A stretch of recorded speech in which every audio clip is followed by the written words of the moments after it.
الصلاة والسلام على سيدي يا عالم ما كان وما يكون وعلى آلك وأصحابك سيدي يا سرور قلب المخزون. الصلاة والسلام عليك سيدي يا شاهد الملك والملكوت وعلى آلك وأصحابك سيدي يا مشاهد الجبار والجبروت.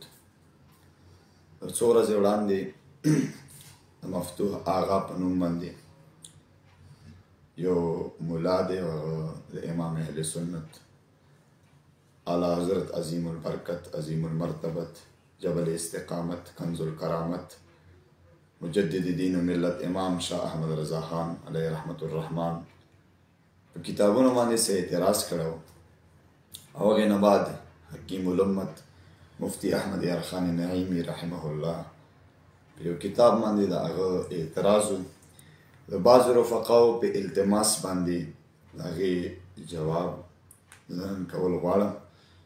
زما نه قبل د زما برادر مکرم جناب علامه مولانا اسفندیار هارونی صاحب هغه هم د جوابات کړي وو، خو زه یو څو جوابات هغه ته په دې مختصر کلیپ کې کول غواړم، صرف دې په نیت باندې چې هغه ته دا جواب ورورسي د خپلې غلطۍ اصلاح دی په خپله باندې وکړي.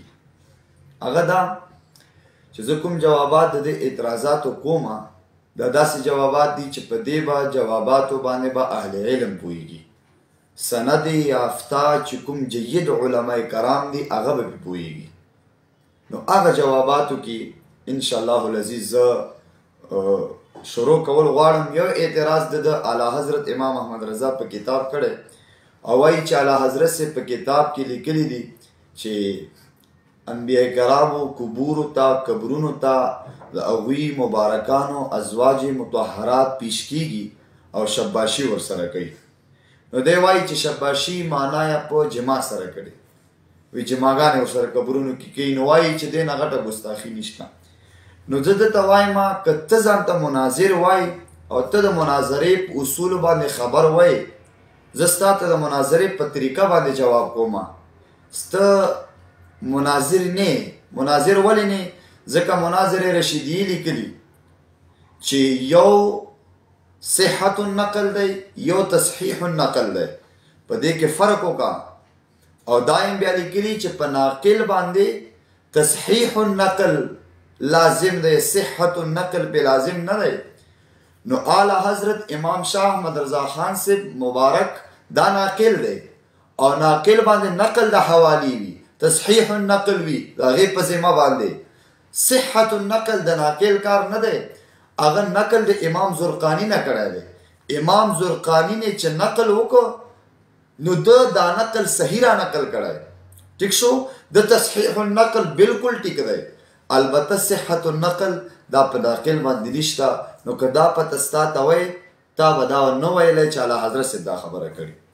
دویم جواب یې دا واوره، تا شباشۍ معنا په جما سره کړې، دا د ستاسو د لغاتو ترجمه ده، دا د ستاسو د لغاتو خبره ده.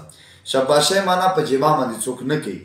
ما برادر مکرم صاحب تا ته بیا خپلو کتابونو نه ثابته کړه چې شباشۍ معنا په جما باندې مه کوه، او د خپلو دیوبند علماو کتابونه یې تا ته پیش کړل، تور تا کابر وایي، ټیک شوله.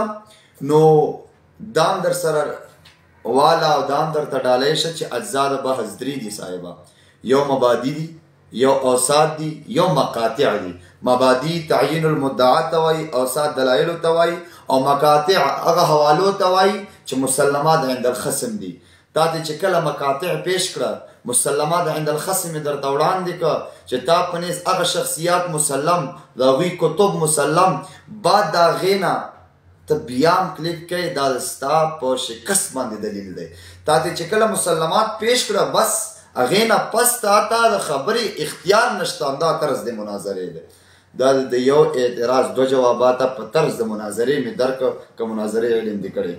دویمه خبره تا دا کړې چې مفتی احمد یارخان نعیمی صاحب نبی پاک علیه السلام مبارک ته بشر ویلو ته حرام ویلي. نو صاحب دا واوره، مونږ تمام اهل سنت چې څومره مسلک بریل اهل سنه والجماع خلق دي هغه وایي چې او امام الانبیا ته ځان غوندې بشر ویل یا بشر محض ویل بالکل حرام دي. دا خو زه هم وایم د مبارک بشر دی، بشریت نه څوک انکار نه کوي، خو بې مثله بې مثاله بشر دی. او دغه بې مثله بې مثاله ټکی نه ته مني نه ستا دیوبندیان مني نه صوفیان مني. دا یاد ساته. او وجه څه ده؟ دوی وایي چې نبی پاک علیه السلام نظیر ممکن دی، ممکن النظیر دی. او زمونږ د عاشقانو عقیده دا ده چې مبارک ممتنع النظیر دی، نظیر یې نه میلاویږي، بې مثله دی. او چې کله دغه عقیده په هغه هند کې اسماعیل دهلوي پیش کړه او تقویة الایمان کې وویل چې مبارک نظیر ممکن دی، نو یاد ساته امام المناطقه علامه فضل حق خیر آبادی رحمه الله را پورته شو، هغه په خلاف یو لوی کتاب ولیکل، یو مضبوط کتاب ولیکل ابتداء النظیر په نوم باندې. او هغې دا نظریه وړاندې کړه چې امام الانبیا غوندې بشر نه راغلی و، نه موجود دی، نه به چېرته راشي، بې مثله او بې مثاله. همدغه ته مفتي احمد یرحیم نعیمي صاحب اشاره کړې. ټیک شوله، نور بشریت نه څوک منکر نی، بشر ورته وایه، بې مثله بې مثاله ورته وایه. او اخري خبره ستا د نور کړې ده چې باري تعالی باندې د نور اطلاق صحیح نه دی. نو صاحبه تو خدای علم نه عاري پته درته نه لګي. امام اهل سنت په باري تعالی باندې د نور حقیقي اطلاق کړی دی. خو دا واوره چې هغه رساله لږه مطالعه کړه، صلات الصفا مطالعه کړه چې هغې کې څه وایي. نور دو تعریفات علماو کړي دي. یو تعریف یې علامه جرجاني کړی په خپل تعریفات کې، کتاب التعریفات مشهور کتاب دی.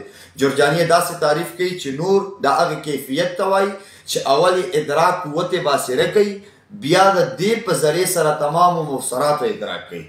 ټیک شوه؟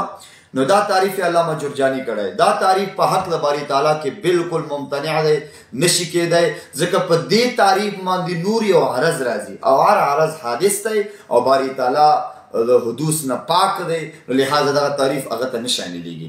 پاتې شو دویم تعریف چې کوم امام غزالی ذکر کړی چې نور چاته وایي؟ ظاهر بنفسه مظهر لغیره، چې په خپله باندې ښکاره وي، بل شي دپاره ښکاره کوونکی وي. نو په دې معنی کې څه قبحه ده؟ لکه استحاله خو راته پیش کړه، لکه قباحت خو پیش کړه. امام اهل سنت په دې معنی باندې په ذات د باري تعالی باندې د نور حقیقي اطلاق کړی دی.